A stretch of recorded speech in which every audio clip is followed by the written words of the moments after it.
You have more time to weigh in on California's nation-leading law to cut single-use plastic and packaging waste. Plus, local governments partner with California farmers to fight climate change. How California is connecting farmers with the compost they need. And building California's zero-waste plan for a waste-free future. CalRecycle's monthly public meeting starts now. Good morning, everyone. Thanks for joining CalRecycle's April 2024 public meeting. This meeting is for Californians by Californians as we work together to protect our communities and fight climate change. Thank you to everyone who submitted feedback on California's Plastic Pollution Prevention and Packaging Producer Responsibility Act as we enter the final weeks of the formal rulemaking public comment period.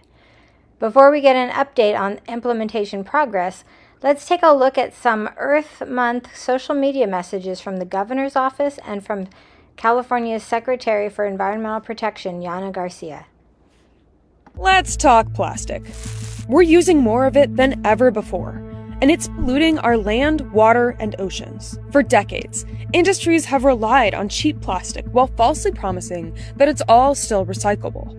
Meanwhile, we are all buying low-quality plastic products at record rates, resulting in an unmanageable amount of trash and less than 9% of plastic being recycled. We have to act. That's why California is getting tough, requiring producers to slash the amount of plastic they use and making sure their products are actually being recycled. We're designing a system that will help California recycle plastic at scale. We have the toughest rules in the country on plastic, rules that will create thousands of jobs while helping keep the environment and our communities clean and healthy. Hey folks, Yana Garcia here, California Secretary for Environmental Protection, joining you in front of the Cal EPA building right here in Sacramento. This year's Earth Day and Earth Month are focused on plastics pollution. Plastics versus our planet.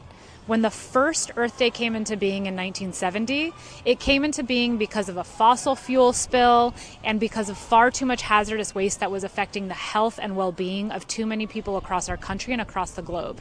Today, we know way too much about the harm that plastics are causing our ecosystems, our species, and our people. So that's why Governor Newsom, just about a year and a half ago, signed into law the most ambitious plastic pollution reduction agenda California has ever seen. Please join us this month to learn more about this and other ways that we're driving down the plastics pollution crisis. Californians still have time to weigh in on the new rules for the single-use packaging and plastics industry. Division of the Circular Economy Deputy Director Zoe Heller is here with implementation updates. Good morning, Zoe. Good morning, Maria, and good morning, everybody. Good to see so many people in the room today. So, as many of you know, CalRecycle has extended the deadline for Californians and interested parties to submit written comments on the Senate Bill 54 draft regulations. You now have until May 8th to send us your feedback. The department will hold a hybrid public hearing next week on April 23rd from 9 a.m. to 5 p.m. You can attend in person in the Coastal Hearing Room at Cal EPA headquarters here in Sacramento, or you can register to participate on Zoom or tune into the live webcast. An additional SB 54 workshop is scheduled for May 1st, and that will focus on our updated covered material categories, timeline, and list, highlighting changes that were made since the documents were first published last December. We'll also be providing updates on the needs assessment development, an overview of the contracted studies process, updates on proposed engagement and collaboration, and a process for comment submission, feedback, and data. We also plan to release 2 requests for proposals specific to the needs assessment in April. One is for our source reduction baseline study, and the second is for the required material characterization study to estimate covered materials disposed in California landfills. We anticipate that each will have a 6-week solicitation period with contract execution in early July. Requests for proposal solicitations or potential bidders can send an email to be added to the list of potential bidders. The SB 54 Advisory Board will also meet again this Friday, April 19th. Be sure to subscribe to our SB 54 listserv for email updates and announcements. So switching gears over to SB 1013, we're in the final weeks for public comment period for the dealer cooperative regulations. Starting Jan 1, 2025, larger beverage retailers and otherwise unserved convenience zones will no longer be able to pay $100 a day fee to not redeem beverage container deposits. Instead, they'll have to redeem containers in-store or join a nonprofit dealer cooperative to provide redemption services on their behalf. SB 1013 requires CalRecycle to adopt regulations to define processors to register obligated retailers and implement the dealer cooperative system. Draft regulations proposed by CalRecycle were published by the Office of Administrative Law on March 15, 2024. Interested parties can continue to submit written comments until April 30th or make public comments in person or on Zoom during our public hearing scheduled for April 30th. And now to talk about funding. New beverage container recycling reforms also included new funding opportunities to boost recycling and consumer convenience. Today, we're announcing $3.8 million in workforce development grants to 2 applicants. Funding will help hire and train workers to provide convenient redemption through technologies like reverse vending machines and bag drop programs. You can read more about the grant recipients in the notice linked to today's agenda. CalRecycle is also awarding $9.5 million to 395 communities as part of the Beverage Container Recycling City-County Payment Program. Funds can be used for things like recycling projects in underserved areas, neighborhood drop-off beverage container recycling programs, water refill stations, CRV recycling bins, and more. And now switching over to tires. Staff proposed leaving criteria unchanged for the tire-derived aggregate grant program. The 5-year plan, the Tire 5-year plan, allocates $750,000 in funding for the coming years to support the use of recycled tires in civil engineering projects. Staff anticipates posting the notice of funds in June, with applications due in August and awards in October of 2024. To date, the tire-derived aggregate program has kept over 45,000 tons or 4.5 million waste tires out of landfill to turn them into new material for community projects. Staff proposes a small change to the criteria for the tire incentive program to increase the maximum grant award from $500,000 to $650,000. The goal is to boost crumb rubber usage and keep more tires out of California landfills while still maintaining adequate funding in the program for grantees. The draft 5-year tire plan allocates $3.2 million for the project in the coming years. CalRecycle staff anticipate posting the notice of funds available in June, with applications due in August and awards in October of 2024. Back to you, Maria. Thanks, Zoe. A reminder for everyone, the application period for the Beverage Container Recycling Redemption Innovation and Local Conservation Corps grant programs closed tonight. CalRecycle accepts applications year-round for its greenhouse gas reduction and recycling market development zone loan programs. Moving on to 1383 implementation progress, Materials Management and Local Assistance Deputy Director Kara Morgan joins us now with some important updates. Good morning, Kara. Good morning, Maria. Nice to see everyone today. Thank you all for being here, and for those on the line, thanks for being out there. I wanted to start with a reminder that our next SB 1383 chat with CalRecycle is tomorrow from 1 to 3 p.m. I hope jurisdictions will be listening. I'm really excited about this one because it's focused on edible food recovery. We have some amazing local jurisdiction presenters that are going to talk about their collaboration with food recovery organizations. So please feel free to register online through our website to participate. You know, from my perspective, these monthly chats have been extraordinarily successful. They've provided an opportunity for jurisdictions and other regulated stakeholders in CalRecycle to be able to share what's working sometimes what's not working, and share others' ideas on how to deal with those challenges. So it's been, from my perspective, a huge success. And I really appreciate the feedback that we've had from jurisdictions on other tools and assistance that they find would be helpful in really implementing fully the 1383 regulations. So please, jurisdictions and stakeholders, keep that feedback coming our way. And we are happy to deliver on new tools and assistance. Next, speaking of new tools and assistance, we're going to take a look at a new video that we have developed that show how jurisdictions are working to meet their 1383 requirements by partnering with California farmers and compost industry folks. Food, paper, and yard waste recycling is taking off as a vital part of California's climate fight. As the state works to achieve recycling targets that will cut climate pollution equal to taking 3 million cars off the road, cities and counties are forming beneficial partnerships with California farmers. I'm a third-generation farmer. We farm predominantly tomatoes and pomegranates. Turning food and yard waste into valuable new products like compost, a superfood for soil, compost helps soil retain more water, helps plants to get more nutrients, reduces the need for pesticides, and pulls more planet-heating carbon from the air. The difference between where we put the compost and where we don't, it is quite literally night and day. You just see the plants just look healthier. Compost is something farmers want but can't always afford. The volume you have to put it at can get expensive. The cost of compost, the cost of hauling, and the cost of spreading, those three costs combined can make the use of compost cost prohibitive. That's where partnerships become key. Cities and counties have targets to procure products like compost to help drive organics recycling in California. Communities are meeting their targets by working with California farmers to get more compost onto farmlands. This is called the Direct Service Provider Procurement Solution. We wanted to use a procurement requirement for our city and be able to spread out the compost and use it within our city. But that was a little bit of a challenge because we didn't quite have the manpower to be able to do that. The Direct Service Provider option gives jurisdictions another way to meet their procurement targets. Through written agreements, farmers anywhere in the state can buy compost on behalf of the jurisdiction, fulfilling the city or county's procurement requirement.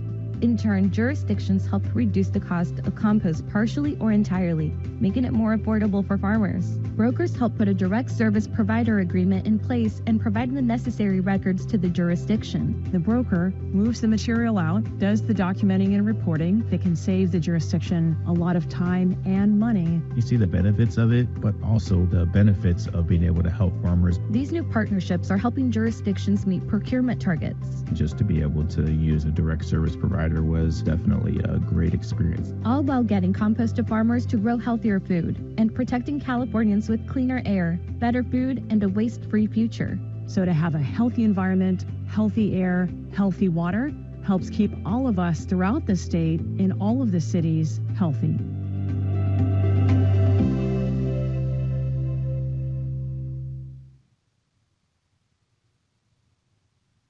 Maria, thank you to you and your team for making that little dream of mine happen.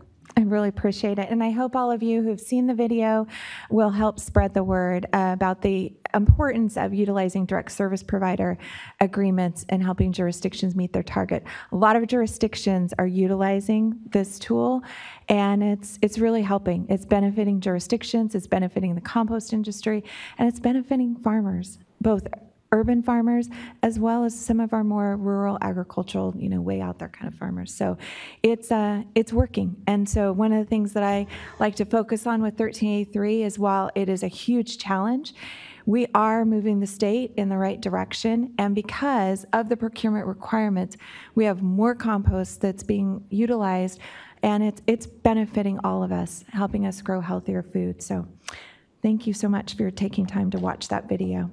Yes. Cheers to that. And it will be posted on our YouTube channel, so feel free to get it out there. Next, maybe not as exciting, but just as important, CalRecycle is required to review and either approve or disapprove each countywide or regional agency integrated waste management plan 5-year review report. That's a mouthful. These reports are comprehensive analyses of planning documents which may be impacted by changes in demographics, disposal capacities, funding, and diversion programs. Glenn County submitted its 5-year review report, and no revisions to the county's planning documents are necessary at this time. This item has been approved by me. And continuing on, next, I'd like to talk about our electronic waste program. Every year, CalRecycle is required by law to make sure payment rates in the covered electronic waste recycling program cover the average net costs of collecting and recycling discarded covered electronic devices. This year, adjustments must be determined by July 1, 2024.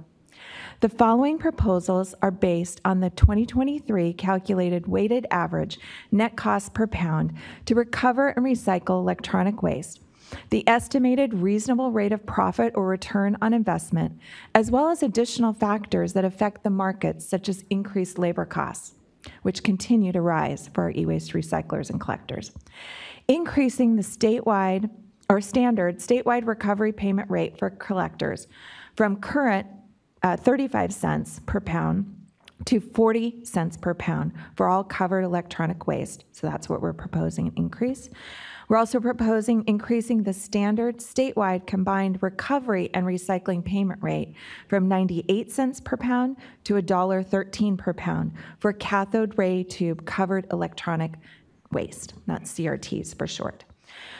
We're proposing on increasing the standard statewide combined recovery and recycling payment rate from $1.10 per pound to $1.15 per pound for non-cathode ray tube covered electronic waste. I'd also like to share that we held a workshop for stakeholders on April 8th regarding the proposed rates, and we didn't receive any additional comments since that workshop. Staff recommends that the acting director approve the proposed payment rate increases and direct staff to make the necessary filings with the Office of Administrative Law to enact the recommended rate increases. Back to you, Maria. Thank you, Kara. CalRecycle has upgraded our public comment intake system, as we've mentioned in past meetings, making it easier to submit your comments. Here's how. California wants your input on recycling and trash pollution issues. Join CalRecycle's decision-making process by making a live public comment on any of today's monthly public meeting agenda items in person or by phone. Microphones are available for those of you in the room with in-person comments.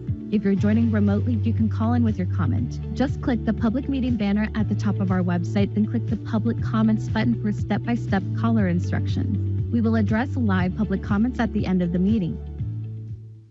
Next on the agenda is the CARE Carpet Stewardship Update, and Mindy McIntyre, our Chief Deputy, will be updating. Actually, Zoe Heller will take this one. Oh. Actually, no, just kidding. All right, California's carpet stewardship law requires a stewardship plan to include a contingency plan that describes how program activities would be carried out by the department through some other entity, such as an escrow company, should the plan expire without the approval of a new plan or should the plan be revoked. CARE submitted its revised contingency plan amendment and training guide on February 5th in response to the notice of disapproval signed by CalRecycle's director on December 5th, 2023. CalRecycle reviewed the revised contingency plan amendment and determined it met some, but not all, of the requirements needed for approval. Our acting director conditionally approved CARE's revised contingency plan amendment on April 4th. CARE may revise and resubmit its contingency plan amendment within 60 days after receiving notice of conditional approval. Those 60 days wrap on June 3rd, 2024. The notice of conditional approval can be found in the public notice linked to today's agenda. Back to you, Maria. Now we'll move on to pending solid waste and tire facilities permits and emergency waivers. CalRecycle has upgraded our facility permit presentation to show an aerial view of the county and then an aerial view of the specific facility addressed. Here's a quick overview of California facility standards, plus a statewide facility permit update from Environmental Program Manager Paulina Lawrence. Protecting the health of Californians and their land, food, water, and air is a big job. Local, state, and federal agencies play different roles to enforce public health and environmental safety standards. In California, solid waste local enforcement agencies process applications, issue and enforce permits for solid waste facilities. These include landfills, transfer stations, compost facilities, or similar operations. CalRecycle must verify permits are consistent with state requirements. Permits can only address areas within the authority of local enforcement agencies and CalRecycle. Check out the link below for more detailed information. Emergency waivers allow temporary changes to solid waste permit requirements in response to local or state disasters. Local enforcement agencies may approve the waivers, which are good for up to 120 days and may be extended. CalRecycle must review approved waivers and can condition, limit, suspend, or terminate them. Check out the link for more detailed information. For waste tire facilities, CalRecycle processes applications, issues and enforces waste tire permits. These include requirements to make sure tires are stored and processed in a way that reduces potential threats from fire and disease-carrying vectors like mosquitoes. Check out the link for more detailed information. Since last month's public meeting, the department concurred on solid waste facility permit action items for the City of Los Angeles.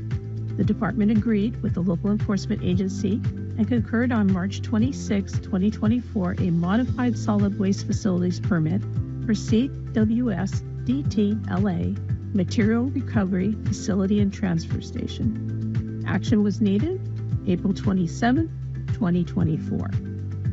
For Riverside County, the department agreed with the local enforcement agency and concurred on April 2nd, 2024, a modified solid waste facilities permit for El Sobrante landfill.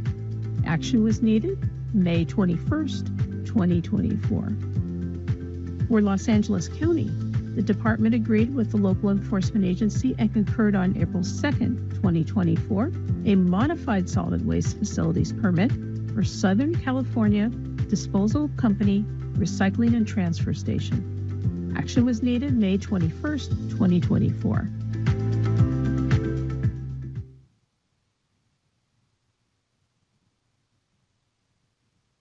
Okay, so you can find more information on any of today's agenda items. Just go to CalRecycle's homepage, calrecycle.ca.gov, and click on the public meeting web banner at the top of our page, or if you're not watching it live, halfway down the homepage for a link to the agenda and associated public notices. Now it's time for public comments. First, we'll take comments in the public present in the room today at our Sacramento Cal EPA headquarters. And after that, we'll take comments from those participating by phone. As a reminder, your microphones on the phone will need to stay muted until you're called on by the last 4 digits of your phone number. Also, on the phone, please mute your webcast to avoid potential feedback issues while you're speaking. So, do we have any comments today in the room? We have our microphone at the front.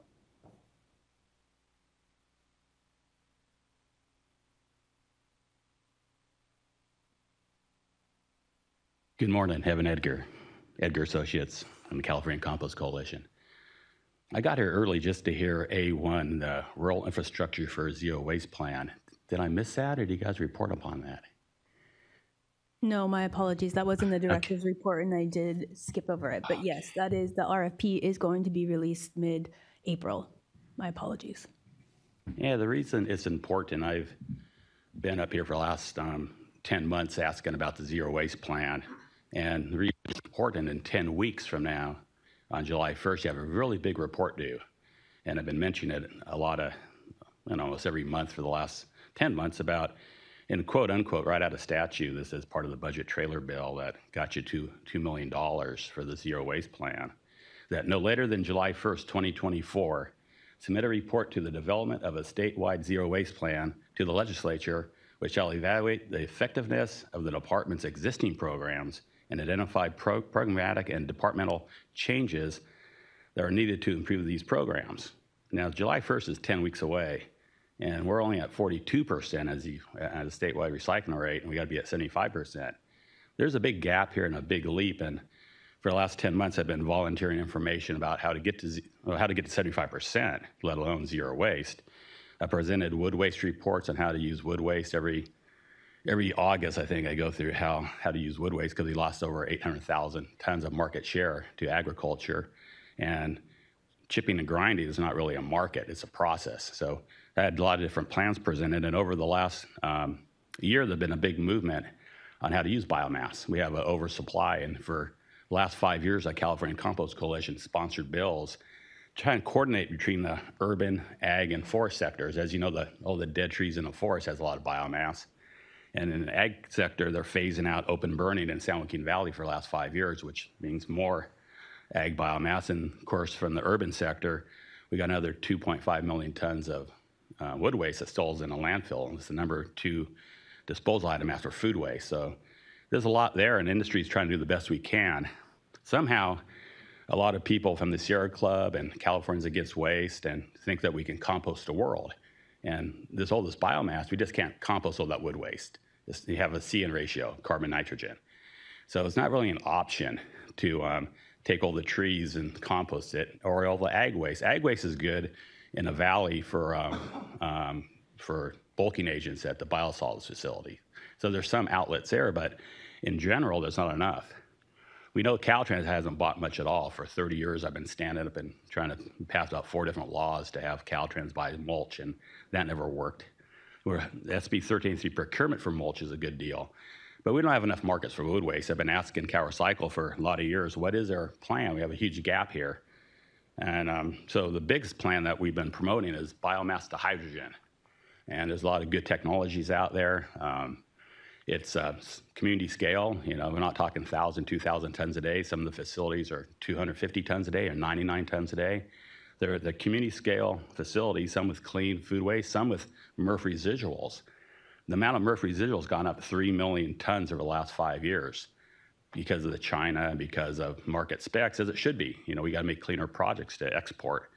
That's why not exporting is important, and keeping everything local in California for the circular economy we've been talking about is we shouldn't have to export stuff or import stuff. We have all this biomass here to make energy and low carbon fuel. So it's a big gap analysis. So I've been asking for workshops for the last couple of months because it is a big lift. July 1st, 2024 is 10 weeks away. So I also looked at the selection of your consultant is Accenture, a $2 million, $1.9 million contract. And as I look in their contract, there's no deliverables for this, no budget for this. So I read the contract, and July 1, 2024 is coming up, and I don't think Accenture, your consultant's going to do anything for this report. So the question is, who's doing this report? Where's the stakeholder input? There's a lot of data out there. I submitted a 75% plan 2.5 years ago with the greenhouse gas benefits that show that by 2030, the industry would be net zero 10 times, and right in 2018, we're 3.8 times net zero greenhouse gases. We have a lot of data. I share. We put it out there, but I haven't heard anything about the zero waste plan. I'm happy the rurals are going to get their zero waste plan. I do a lot of work in the rurals, and it's a lot of good carbon farming out there, and so that's exciting. And how does the rural infrastructure by zero waste plan integrate with the Accenture plan? So there's a lot of good questions, and hope to find out more about it. I hope you guys have stakeholder hearings, and I'm looking forward to the deliverable on July 1st. So can you please tell me if there's a stakeholder process to identify the gaps and what is needed to improve these programs to get to 75%. Thank you. Thank you very much, Mr. Egger. I can tell you that the information that you've provided us will feed into this initial analysis. The initial analysis, as you're saying, is quite a big lift, and I assure you we're working with our contractor to create that plan now. And the plan itself in July 1 will include a stakeholder outreach component that will feed into the January 2026 plan as well. So more to come, and I know we are meeting with you tomorrow, so we're happy to chat in more detail. Thank you. Hi, team. Mark Murray with the environmental group Californians Against Waste. A couple items. The first item, to me, is kind of exciting. Sometime this month, maybe even this week, the 500 billionth beverage container is going to get recycled in the state of California. So 500 billion beverage containers from 1988 till sometime in April. Want to Obviously, consumers deserve the bulk of the credit for that, but I also want to thank and express our appreciation to the staff of the Division of Recycling, the leadership of the Division of Recycling, everyone from Ralph Chandler 100 years ago to Amy Cameron today. This is a complicated program. There's lots of moving parts. There's lots of data and reports that need to be generated. And because this is state money, public money, we recognize and appreciate that this division has to rely on accuracy. And so we support that and appreciate that. Now, we know that it's the 500 billionth container because we've been tracking the containers and the dollars and the scrap values since 1988. And so my second item is that on behalf of about 40 stakeholders, public and private recycling service providers, we're asking the department, the Division of Recycling, to take a look at the commingled rate, to utilize the surveys that you are in the field with right now to update that commingled rate so that we can ensure that we have the most accurate commingled rate and payments that are feasible. And you do these surveys year-round. We've seen the numbers from 2024, the numbers from 2020, and you've been tracking CRV, what is now CRV wine and distilled spirits, since before 2024. And we see, and your staff sees how those numbers are moving. I think it's kind of clear where that number is going to be, and the number that you're finding right now in your surveys is a hell of a lot closer to accurate than the 35% rate that's in place right now. Now, I know that there's a lot of stakeholders here that are concerned about the payments that result from this commingled rate, and I care about the payments, but I also care about the accuracy of the recycling rate. And based on the surveys that you've been doing so far this year, we know that about 72 million new CRV wine and distilled spirits containers are being collected by curbside recycling programs in California. But because of the old 35% commingled rate, none of those containers are going to count towards our CRV recycling rate. So I'm concerned because if you don't update that commingled rate, when you unveil the recycling rate, the 2024 recycling rate for the first 6 months of 2024, it's going to appear that the glass CRV recycling rate is plummeting. So it's not just about payments, it's about an accurate recycling rate, and it's about communicating to the legislature that they did a good thing when they expanded the program to include wine and distilled spirits. Now, I think there's some confusion regarding the hard work that your Division of Recycling staff uses and the protocols you have in place to ensure that we don't pay CRV on trash that comes out of curbside recycling programs. 10 years ago, the division implemented a very detailed program that requires third-party verification. Beneficiating processors must verify the amount of glass that is actually received from the curbside recycling program. Your DR6 form has 2 places, one for the amount of material that was sent by the curbside recycling provider, but then how much was actually in that.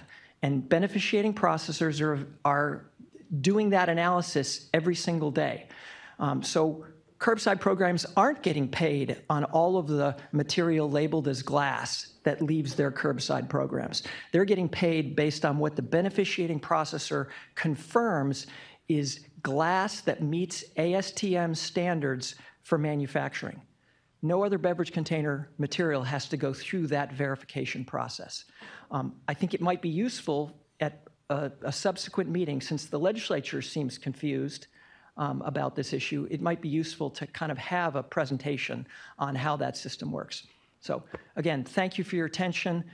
We provided the acting director with a copy of the letter from stakeholders urging a reassessment of the commingled rate, and look forward to a response on that.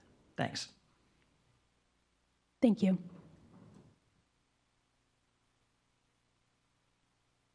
Hi, good morning. Veronica Pardo, Resource Recovery Coalition of California.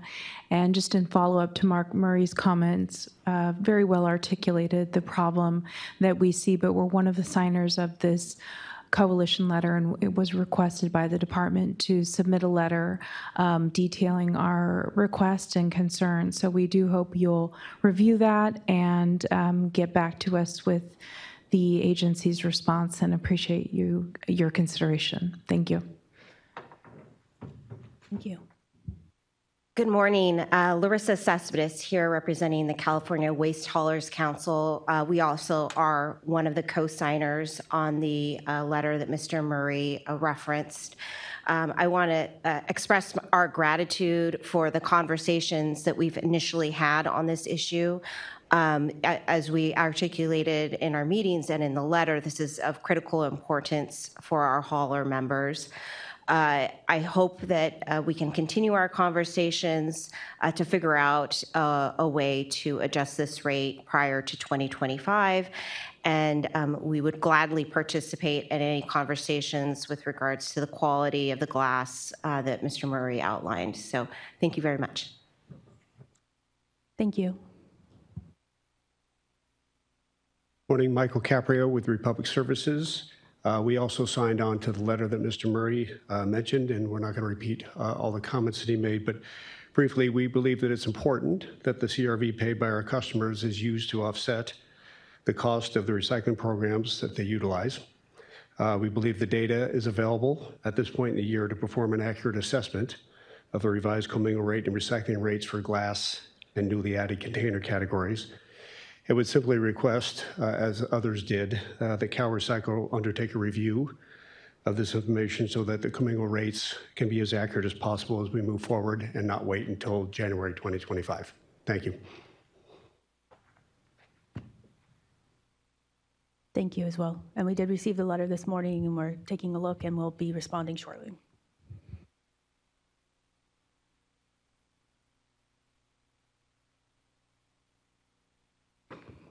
Good morning, Jeff Donlevy from Ming's Resources East Bay and Ming's Recycling here in Sacramento. Always a tough group to follow there. 500 billion, that's pretty impressive. I mean, we're definitely getting there. The 1,247 recycling centers, they've done a lot of that work, which is great. Unfortunately, we've lost a lot of recycling centers. Right now, and I mentioned at the last meeting, we have 6,159 redemption locations in the state of California, but we really only promote the 1,247 recycling centers that are open. CalRecycle that was awarded $1 million authorization, I guess, in the budget to promote all the redemption locations, including the in-store redemption locations that are willing to take back unlimited numbers of CRV containers. So hopefully we can get that app rolled out soon. Hopefully next meeting, there can be an update on that where consumers can just type in their zip code and see all the redemption locations in their area, including recycling centers and the in-store redemption locations, especially as we transition into 1013, where in-store redemption will be required.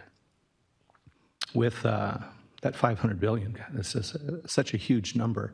We're looking at the circular economy, the lower recycling rate that we have here in the state, the low-hanging fruit on all of our programs where the infrastructure is in place right now are the 7 billion containers that we're losing every year from the program.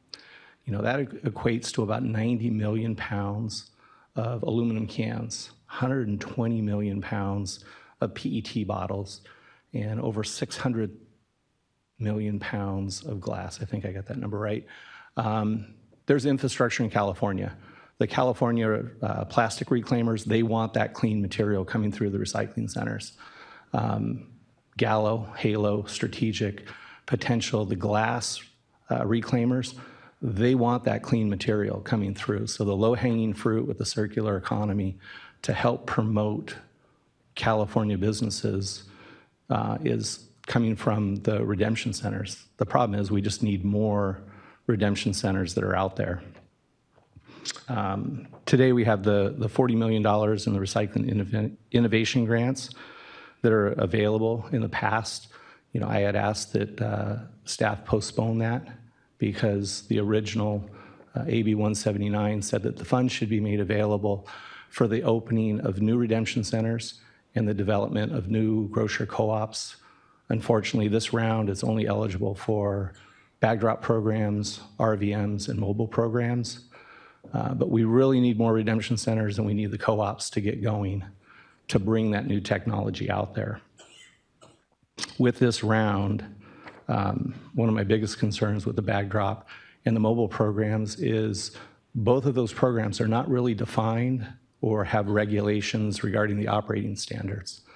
So staff is saying that bag drop programs are recycling centers, but they're really not. Mobile programs, as long as I've been in the industry, I still can't tell you what a mobile program is or what the requirements are. The San Diego program is in statute, but that stopped 20 years ago for numerous reasons. So hopefully we can get those defined. But more importantly, with SB 1013, staff was given the task of defining what is comparable and sufficient redemption services in the new program. The zones have quadrupled in size. So what is comparable and what is sufficient to the old standard? That's what we really need to define. So with bag drop programs, I can see they're an extension of a recycling center, which is great. But if a bag drop program is in a zone, does that mean the zone is served? I hope not, because we know a recycling center can handle 1.5 million containers a month. Bag drop programs, RVMs, and mobile programs, a fraction of that.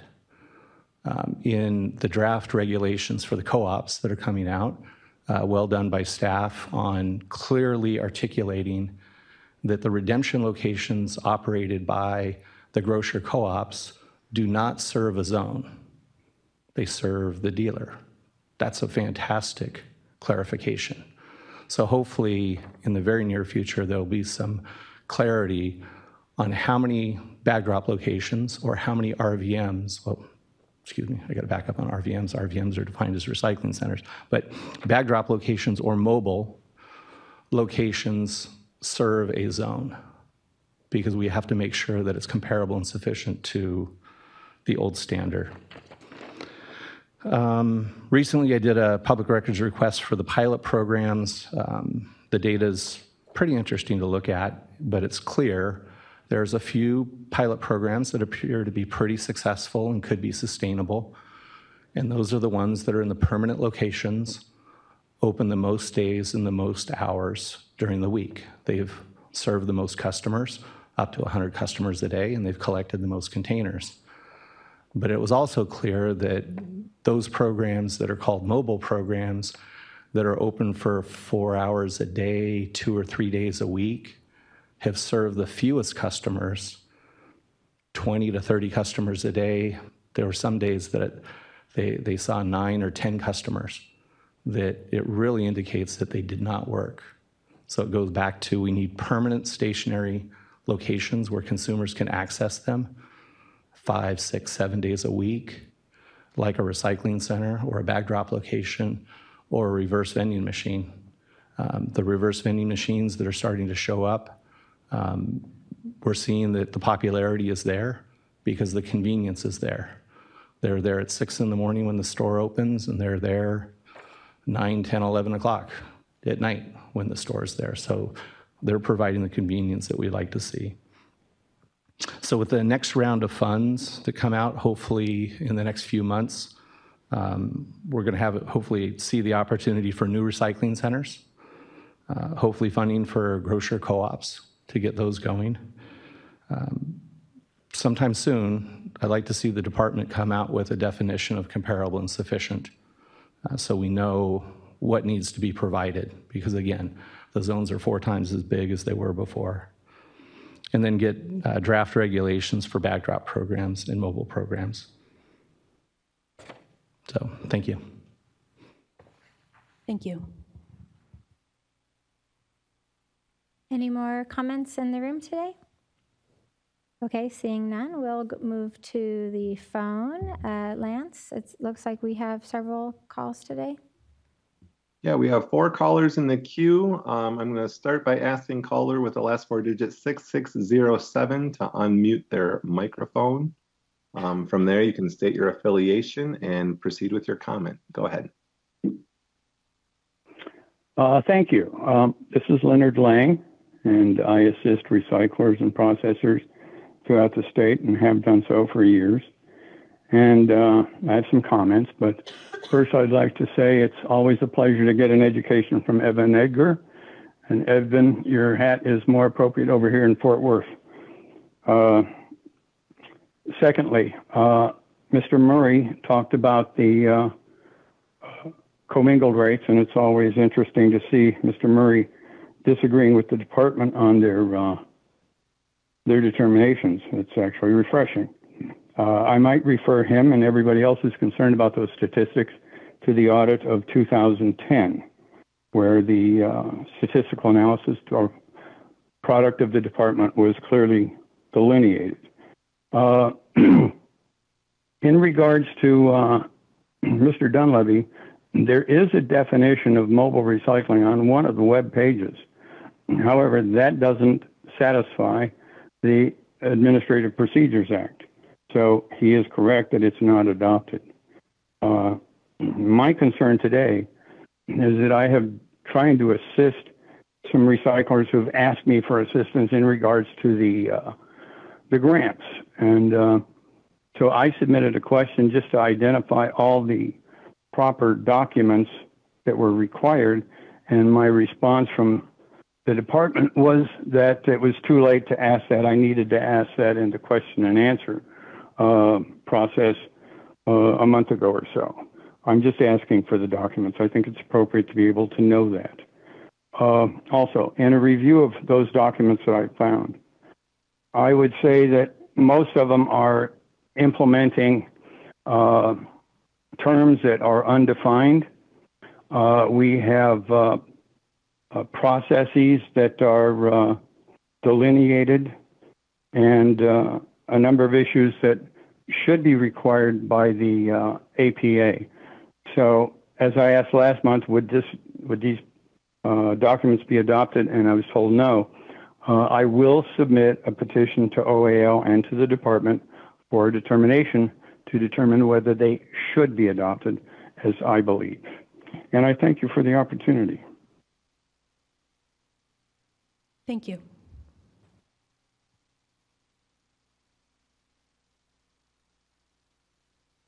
Lance, is there another caller? Yes, caller number 3162, the last 4 digits 3162. I'll go ahead and ask you to unmute, and you can state your affiliation and your comment. We'll give them a few seconds and then move on to the next. Go ahead. Hi, this is Valerie Lake. I'm with One Earth Recycling in San Diego, and I wanted to ask about the innovation grants that are due today. If there would be afterwards a listing posted anywhere of the applications that were received for this grant, and if not, if there would at least be like a list of accounts of numbers of applicants received by type of application, like was it just a dealer or was it a recycler? It would just be helpful for our planning. Valerie, thank you for that question. And our general practice with grants is that we will be reviewing all the applicants that have come in. We will be determining eligibility of the various applicants that have come in, and then we will do our review. And once we've completed our review and we have a suggestion or staff have a suggestion for awarding, they will submit that through a request for approval, which will generally for our grant programs, we identify the number of eligible applicants that have come in and have some description of the projects that we've ultimately awarded. So that is our general practice. Would be happy to follow up with you if there are other specifics that you'll be looking for. But this is, as you know, a new grant program, so similar to you all, we're very excited to see the variety of projects that have come in and to understand the distribution of how those funds will be disseminated once we know where the interest lies. Thank you. Next up will be caller number with the last four digits 0392. I'll go ahead and ask you to unmute right now, and you can go ahead and state your affiliation and proceed with your comment. Hello, thank you. This is Susan Collins from the Container Recycling Institute, and I have questions in 3 different areas. So I'll start with the shortest one, which is a follow-up from the questions I asked at the last couple of public meetings about CalRecycle's budget and the way that it was misstated in the governor's budget.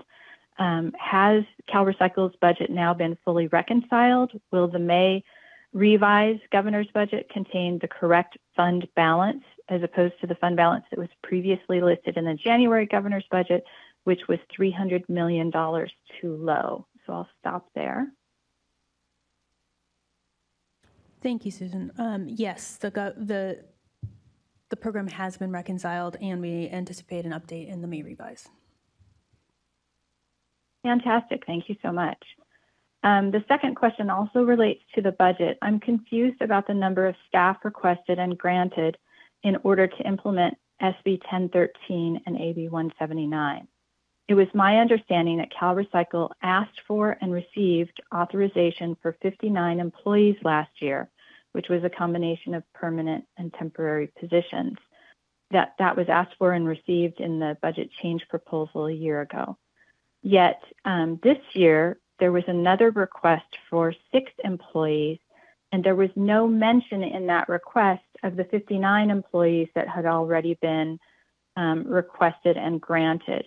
So I'm wondering, since the passage of SB 1013 and AB 179, how many new staff positions have been granted to CalRecycle? And the second question is, how many of these positions have been filled? Thank you again for the question. And as you know, we discussed the BCP just recently with the legislature through the 2 committees. And apologies, since I don't have those here, I don't have the details to give you, but I will let you know that the grant programs that were passed both under AB 179 and 1013 just about doubled the work in our grant unit. And there are many aspects of 1013, and we're hiring in all of those positions. But certainly for our grants program, standing up these new programs, bringing in new stakeholders for these grant programs is much more workload than we originally anticipated. We did, of course, look at our existing staff and reallocated as we could, but there was an additional need for grant management staff. And again, we can get you more details on specific numbers if you'd like to submit that question. I will. Thank you so much. So my third comment is regarding the discussion at today's meeting about wine and spirits containers and curbside programs. And I just want to give some guidance based on our history of researching these programs around the world. The first year of implementation of the expansion of the program is a very dynamic situation. The proportion of wine and spirits containers in curbside versus redemption centers will be changing as the year goes on. For example, when Hawaii started their container deposit program in 2005, residents redeemed about 20% of the containers in the first few months of the year, and by the end of the year, as people became more familiar with the program, the redemption rate rose to 60%. So that was for a brand new program. So it's a moving target. And I also, as I have at previous meetings, I also encourage CalRecycle to develop a campaign to educate the public that these containers can be redeemed now for money, that they can actually take them back and get money rather than just putting them in their curbside program. I also want to comment on the idea that that the curbside programs are being financially harmed at this time. The programs are currently not being financially harmed by this change. That's a mischaracterization of the situation. These new payments that the curbside programs would receive would be in addition to their existing funding for their existing work. These payments are a bonus. And with that, I thank you very much for receiving my questions and for giving me the answers that you did. Thank you. Thank you. And we have one final caller with the last four digits, 7717. We'll go ahead and ask you to unmute and then state your affiliation and go ahead with your comment. Hey, this is John Davis. I administer the Mojave Desert Mountain Recycling Authority in San Bernardino County. One of our projects is the Victor Valley Materials Recovery Facility, which is publicly owned, privately operated. So we absolutely have an interest in the glass CRV formula. As Susan pointed out, we are receiving and recovering glass, but we're not receiving the full value. When we supported SB 1013, we had two expectations. One is that there would be increased value for the glass that's being recovered. And secondly, that we would be receiving less glass over time.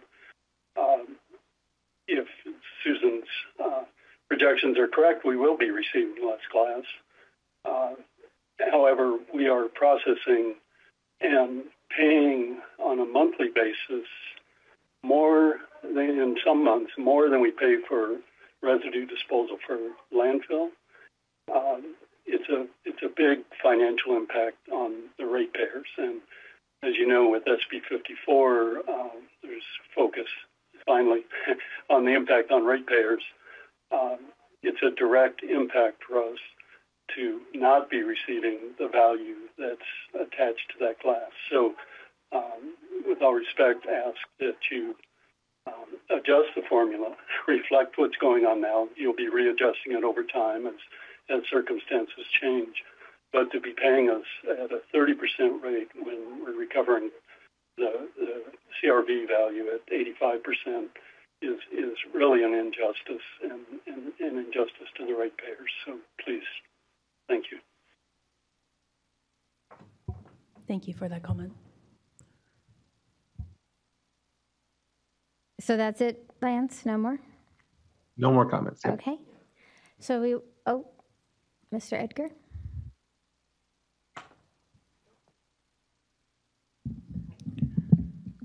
Evan Edgar on behalf of Compost Coalition and Clean Fleets Coalition.